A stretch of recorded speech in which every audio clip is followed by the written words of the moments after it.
Buenos días, Dios les bendiga. Este que le habla es su amigo y hermano Saúl Rivera, siervo y amigo de Jesucristo, aquí bajo un silbo apacible, bien apacible, en la mañana del sábado 15 de agosto del 2026.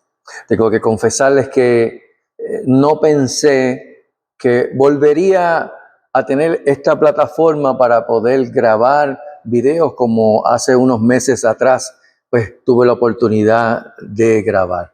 Lo único que puedo decir es lo que dice la Escritura en Proverbios capítulo 16, que dice que el corazón del hombre piensa su camino, pero dice, mas Jehová endereza sus pasos. Y luego de un proceso de una operación que tuve y mi recuperación, pues al Señor le tuvo por bien pues hacer lo que dice ahí. Jehová endereza sus pasos y me dio la oportunidad de volver otra vez a estar en este lugar, lo cual estoy más que agradecido. Y hoy quiero pues rápido, corto, preciso, quiero compartir con ustedes una reflexión. Esto va dirigido a los padres de los niños, a los jóvenes y a los adultos. Dice la Escritura, rapidito, a los padres, porque estamos viviendo en un tiempo bien crítico en cuanto a la educación de los niños. Un tiempo donde a lo bueno ya se le llama malo, punto. Y a lo malo, pues se le llama bueno y que es correcto y que lo puedes hacer porque cada cual tiene su propia prerrogativa o criterio o pensamiento para hacer las cosas según San lo que yo creo que es correcto. Pero la Escritura dice a los padres, instruye al niño en su camino y aun cuando fuere viejo, no se apartará de ello.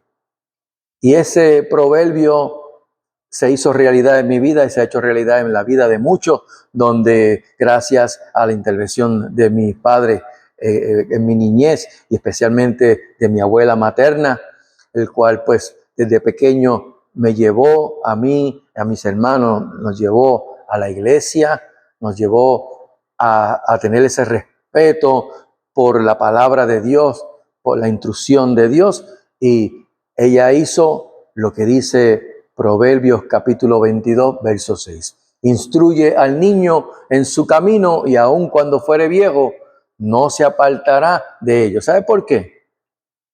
Porque la misma Escritura dice que el cielo y la tierra pasarán, mas mi palabra no pasará. Y que el mismo Señor, el mismo Jehová de los cielos y de los ejércitos, dice que su palabra no retorna atrás vacía. No retorna atrás vacía. Por lo que, Padre, en esta hora yo te exhorto a que tú no te apartes de la Escritura. Padre cristiano que estás escuchando, no te apartes de la enseñanza, de la instrucción a tus hijos, pero la instrucción conforme a la palabra. Porque la palabra, por medio de ella es que viene la fe, porque dice la Escritura que la fe es por el oír y el oír por la palabra de Dios. No es algo que cae así como si fuera una nieve o unos flurries que cae a la persona y ya tiene fe para creer. No, la fe viene por el oír la palabra de Dios. Y cuando la palabra de Dios entra por ese oído, el Espíritu Santo, que Él es el Espíritu de verdad, el cual guía a toda la verdad y a toda justicia, te convence de pecado, de justicia y de juicio, te lleva a la convicción de pecado, te lleva a un arrepentimiento y te provoca que tú confieses a Jesucristo como tu Señor. Por eso es que nosotros debemos instruir a nuestros hijos, a nuestros niños en la niñez, para que cuando fueren viejos no se aparten de ellos. Que se puede descarrilar en un momento dado. ¿Qué otro? Sí, eso me pasó a mí, eso le han pasado a miles de personas más. Pero la palabra vuelve a ese corazón y no retorna atrás vacía y surte el efecto. Al adulto, al adulto no, al joven. Vámonos con el joven, porque he notado que la juventud cada vez más está ensimismada no en sí mismo, sino en el celular. Y tal vez me dirán, pero Saúl, es que las generaciones, en las generaciones pues todos los jóvenes pasan por lo mismo, tú tal vez pasaste por lo mismo. Mira, yo tengo que decir algo. En la escritura, cuando hablamos de la escritura y se habla de generaciones, pues también se ha dividido en diferentes versiones o maneras de interpretar las generaciones. Y uno dice que una generación es de 100 años, otros interpretan que son 70 años o 80, y otros pues interpretan que son 40 años las generaciones, para constar, ¿verdad?, lo que dice la escritura, y que se han inclinado los estudiosos más a la parte de que son 40 años una generación. Vamos, porque Moisés estuvo en el desierto con el pueblo 40 años, esa generación muere, nace una generación nueva. Ok, pero a medida que van pasando los años, ya dejamos de perspectiva eso de generaciones de 40, 70, 100 años, y que, por ejemplo, en el caso mío, que yo tengo alrededor de 58 años, pues podemos decir, mira, la generación mía, la de los 80 y 90, pero yo nací en el 60, ¿ves? En los 60. Pero lo que me acuerdo de mi juventud fue esa juventud entre los 70 a los 90 años. Más o menos entre unos 10 a 15 o 20 años. Así que se van acortando esa mentalidad de la generación. Y a medida que van pasando los años, es más corta la generación, porque entonces tenemos la generación del 2000, los que nacieron en el 2000, que ya no están en la línea de pensamiento de esa generación entre los 70, 80 o 90, o de los 80 y los 90, y está en una generación distinta, un pensamiento distinto, y pasa hasta el 2010, y la generación del 2010, los que nacieron en ese momento, su pensamiento es mucho, mucho más distinto, aún hasta los que nacieron en el 2000, en esa generación o en esa década de los 2000. No puedo decir la generación del 2020 porque apenas estamos en el 2026, así que son unos niños ahora mismo, y por lo que le digo a los padres de esos niños que nacieron del 2020 para acá, instruye al niño en su camino, y aun cuando fuere viejo, no se apartará de ello. Así que, joven, amigo y amiga que me están viendo y escuchando, y que tal vez piensa de que eso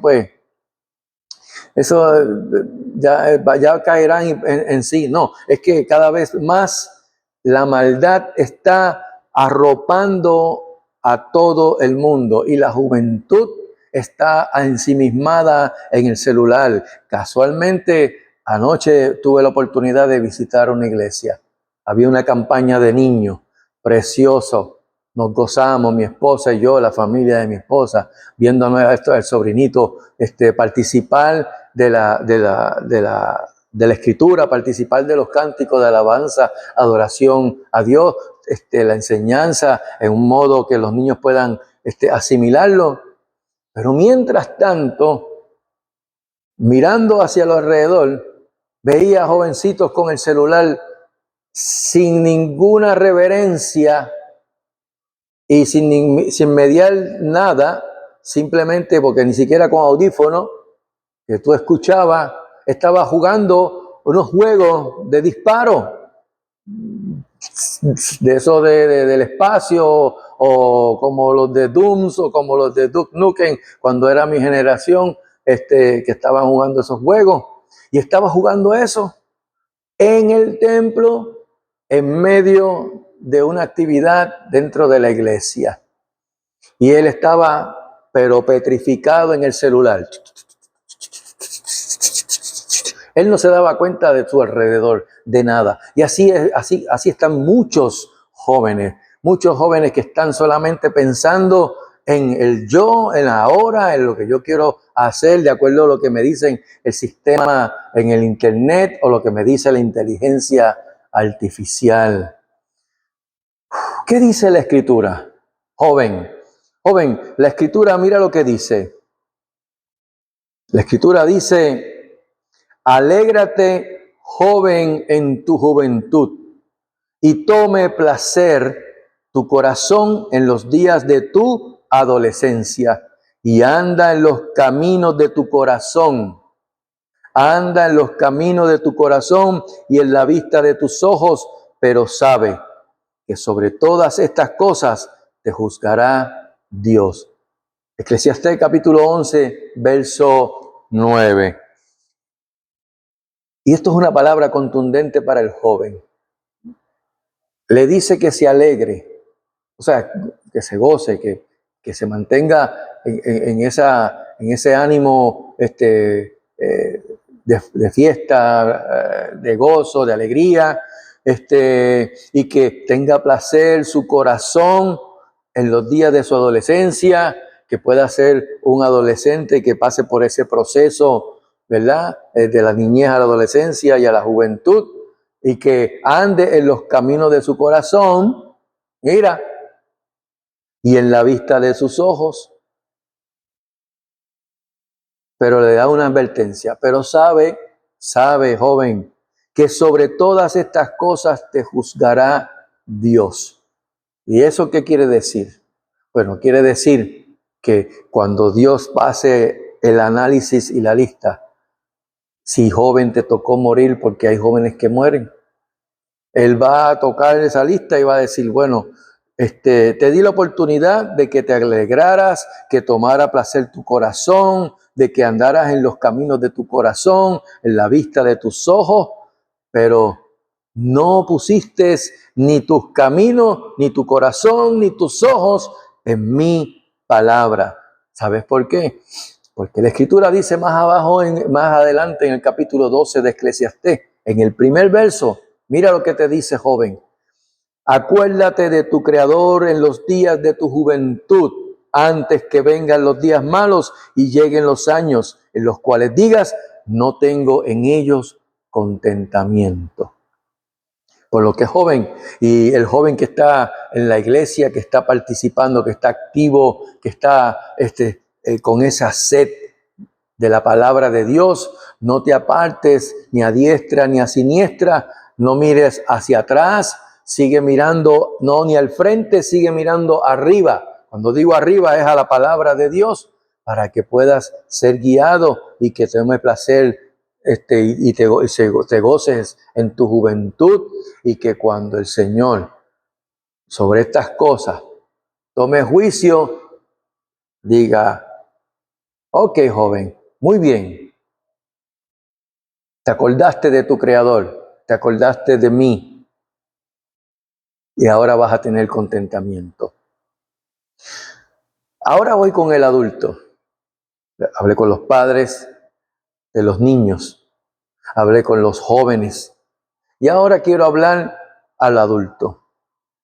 La Escritura dice en Proverbios, en ese mismo capítulo que se habla acerca de instruir al niño, se dice primeramente al adulto, le dice que el avisado ve el mal y se esconde, mas los simples pasan y reciben el daño. ¿Qué es eso?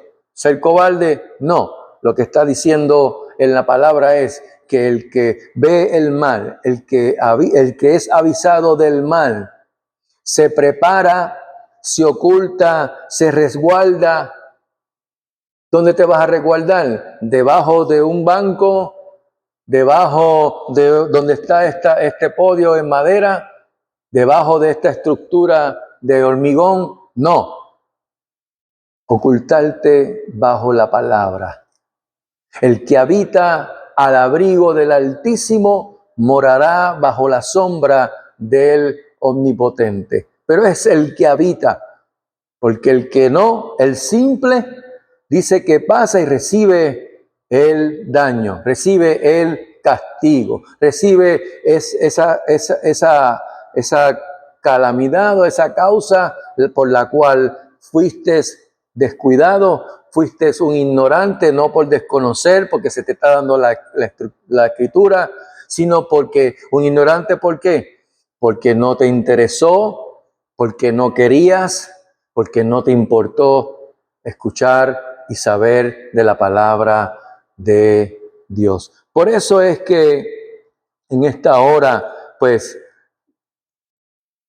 Le he hablado a estas tres tipos de personas, porque en esta hora yo lo que estoy viendo es que cada vez más la maldad en diferentes países está llegando al colmo.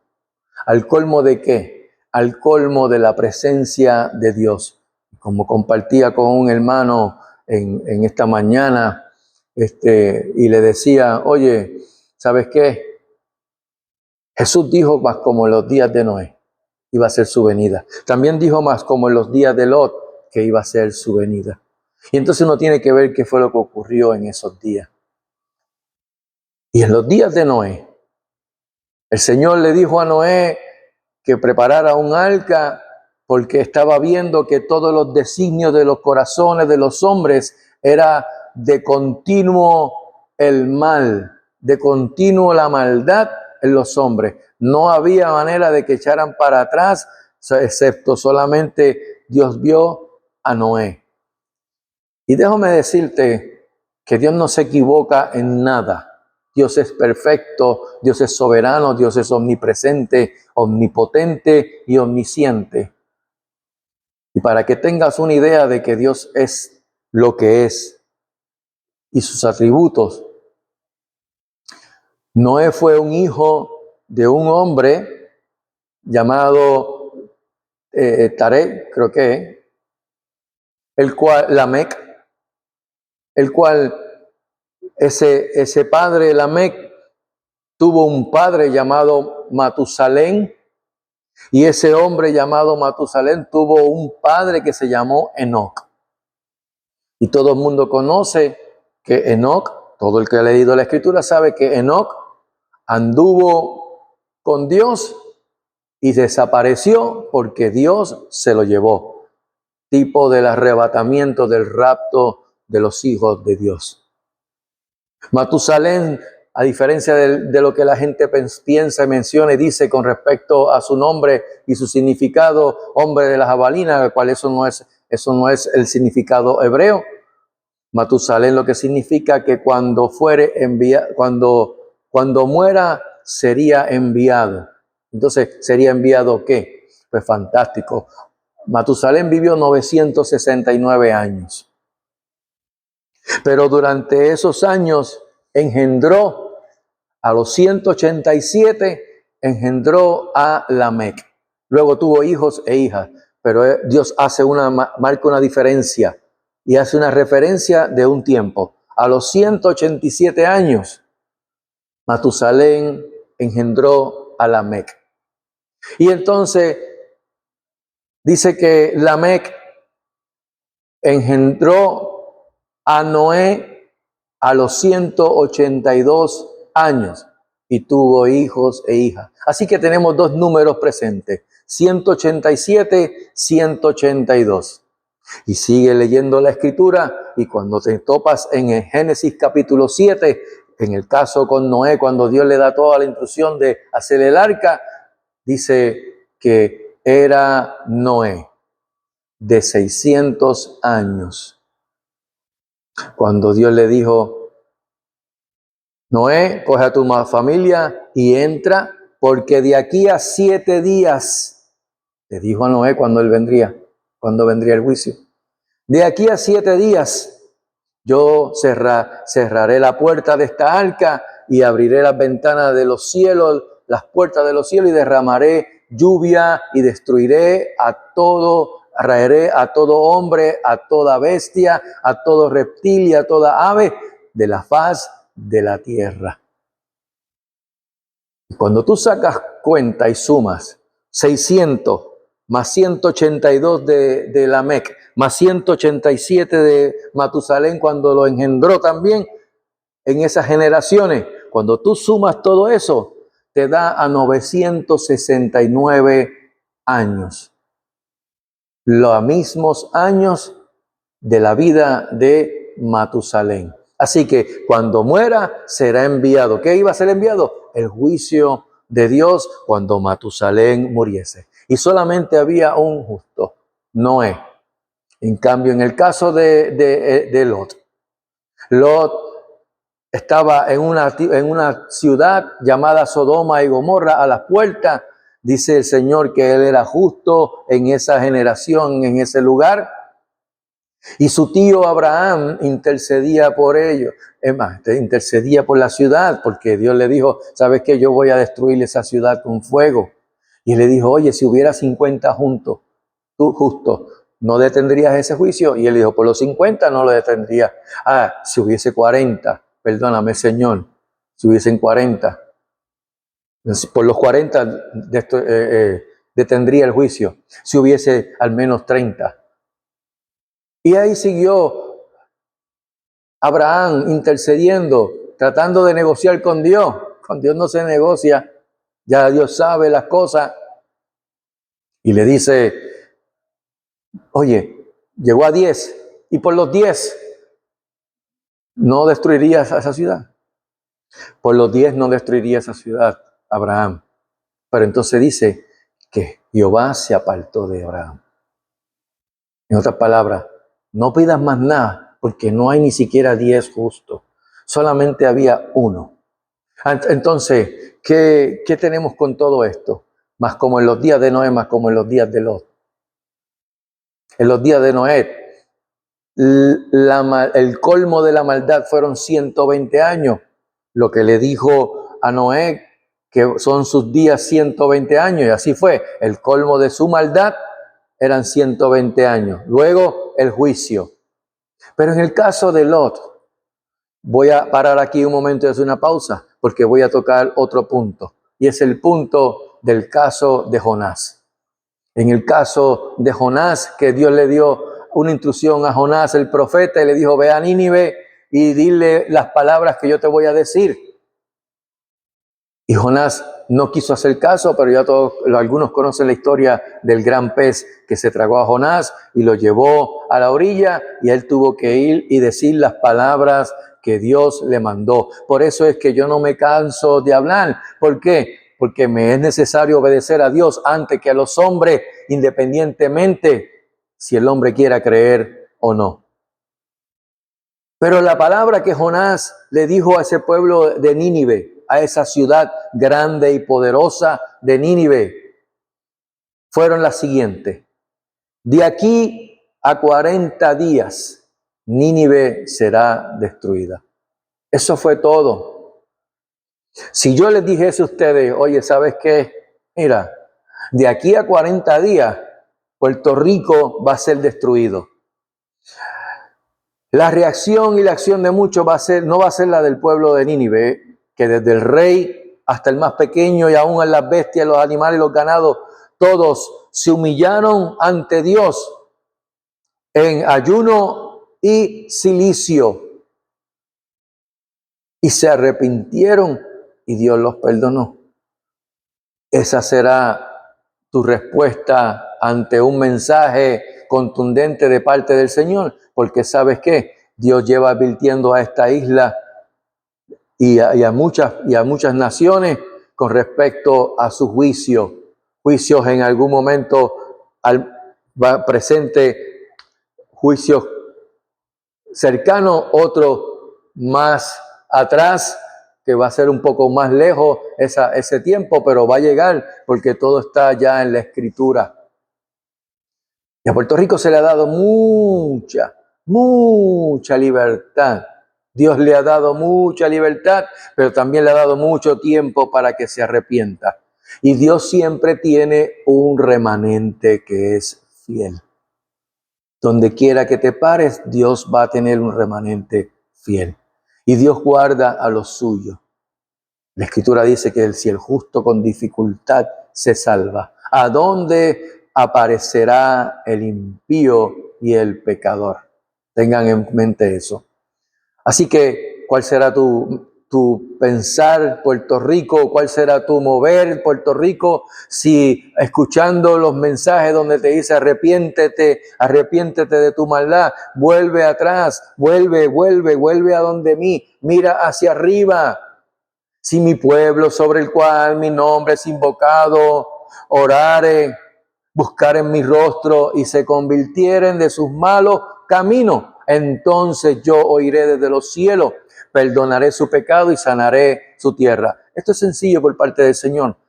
nosotros como seres humanos lo ponemos difícil. Y eso lo que trae es consecuencias. ¿Sabes qué? Mejor es obedecer a Dios y dejarle a Él las consecuencias. Palabras de un hermano pastor que ya partió con el Señor, el doctor Charles Stanley, el cual aprendí mucho de él. Eso, que obedeciera a su palabra, obedeciera a la voz de Dios y que le dejara a Él las consecuencias.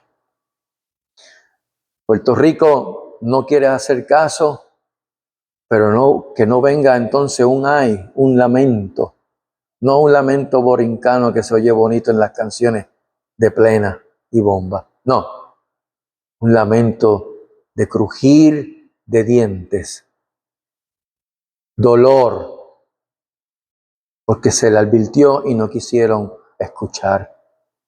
Y ahora voy con Lot, porque ese es el detalle, que Dios mencionó dos partes.